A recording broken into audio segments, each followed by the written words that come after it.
Olá pessoal, meu nome é Marcos Autuori e eu apresento para vocês a série Química Essencial.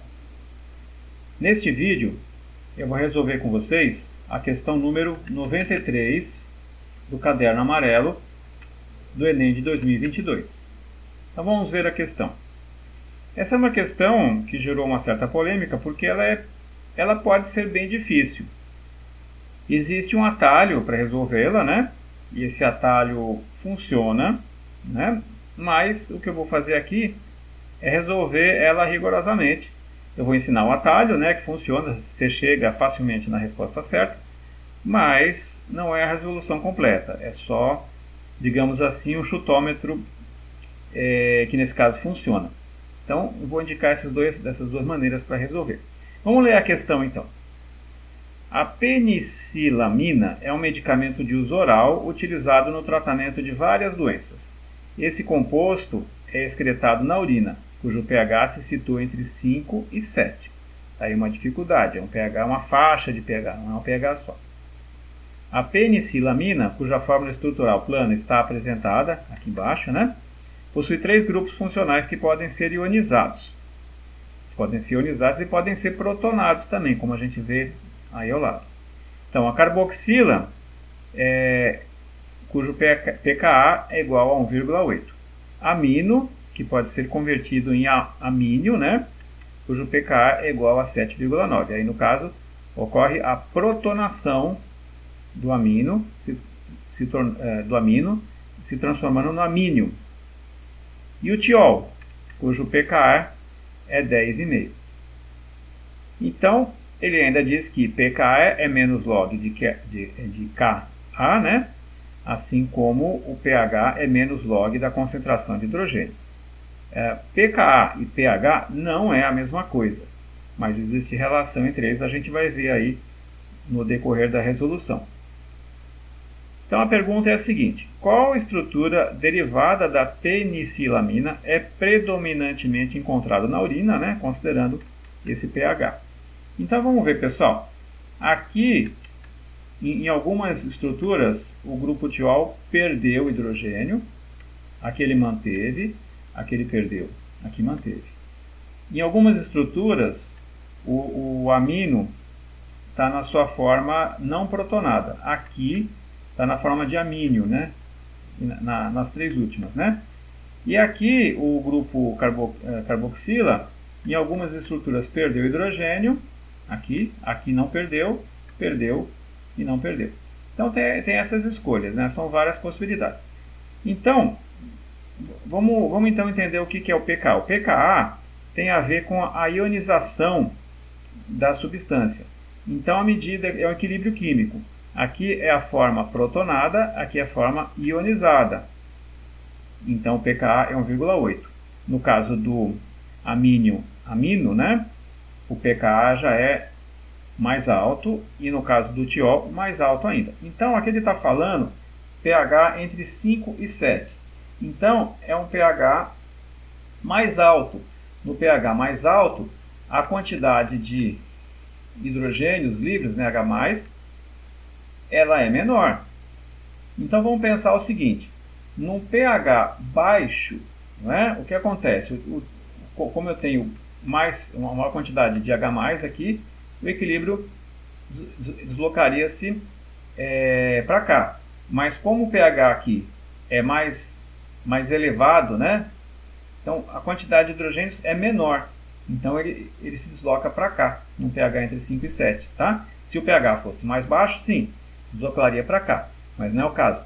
Desloca para a direita, porque o pH é entre 5 e 7, a quantidade de H+ é menor. Então isso faz com que a ionização ocorra. Já aqui, pessoal, o que acontece? Aqui o pKa é maior do que o pKa é maior do que o pH. Então, nesse caso, a tendência é deslocamento para a esquerda, tá? Bom, essa seria uma abordagem rápida, tá? Que levaria a uma resposta, né? Esse grupo aqui está ionizado, esse aqui está protonado. Ok, a gente considerando pKa e pH, a gente chega nessa resposta. A resposta está correta, mas o caminho que levou a ela que não é muito claro, né? Garanto que não foi claro para vocês. Então vamos entender direito qual é a relação entre pH e pKa, e aí sim resolver essa questão de forma rigorosa, e a gente vai chegar nessa mesma resposta. Vamos lá. Então, está aqui a relação entre pKa e pH. pKa é igual a pH mais log da concentração da forma protonada dividido pela concentração da espécie não protonada. Ok? Então, se a gente rearranjar isso aqui, olha, o que eu fiz? Eu deixei o log de HA sobre A- do lado esquerdo é igual a pKa menos pH, a diferença, né, de pKa e pH. Então, se você quiser ver a dedução dessa fórmula aqui, isso tem no meu canal, num vídeo chamado Efeito Tampão. Um vídeo mais longo, claro, porque é um assunto um pouco mais complicado. Apesar de que a resolução dessa questão vai ser bem longa em relação às outras, porque ela realmente é complexa se for resolvida rigorosamente. Então vamos lá. Lembrando aqui, log. Log de 10 ao quadrado é 2. Né? Então o log você pega o expoente, né? Log na base 10, 10 ao quadrado é 2. Log de 10 a menos 2 é menos 2. Log de 1, ou seja, 10 a 0, é 0. Tá? É assim que funciona log. Então aqui, no caso aqui da nossa fórmula, né?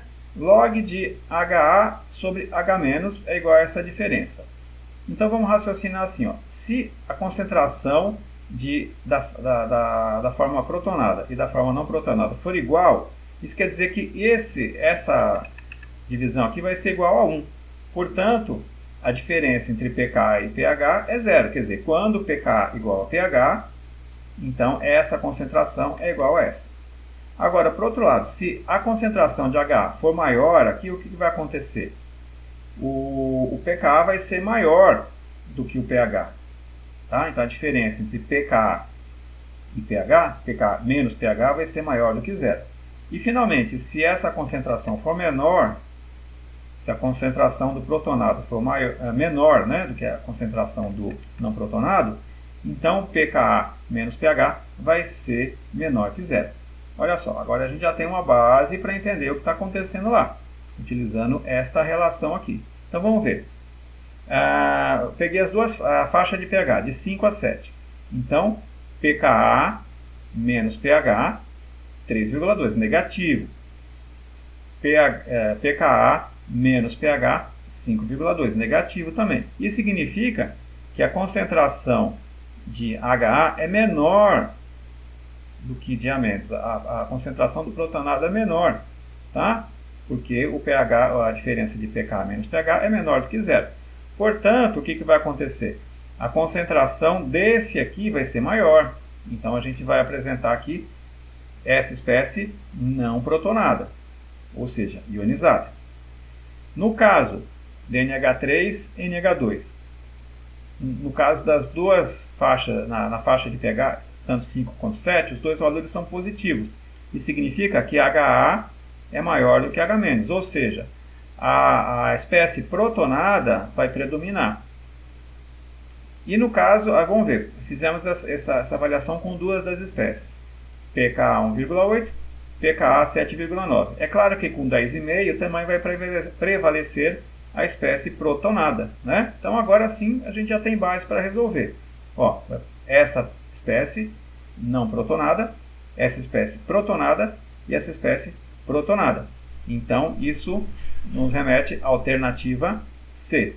Pessoal, questão difícil, conteúdo que é visto muitas vezes em bioquímica a nível de universidade. É uma questão difícil, mas aquele atalho lá funciona. Outros professores, eu vi em alguns vídeos, falaram, poxa, se aqui perdeu o hidrogênio foi parar aqui. Tudo bem, mas não é exatamente assim. Você tem que ver no pH se a espécie é protonada ou não. Aí essa seria a resolução mais correta. Você vê cada das funções se elas são protonadas ou não. E isso depende da relação entre pKa e pH. E essa relação é uma relação matemática, como a gente viu. Então, isso que eu expliquei para vocês é a resolução formal da questão, que a gente chega na alternativa C. Então, pessoal, bons estudos para vocês e até breve.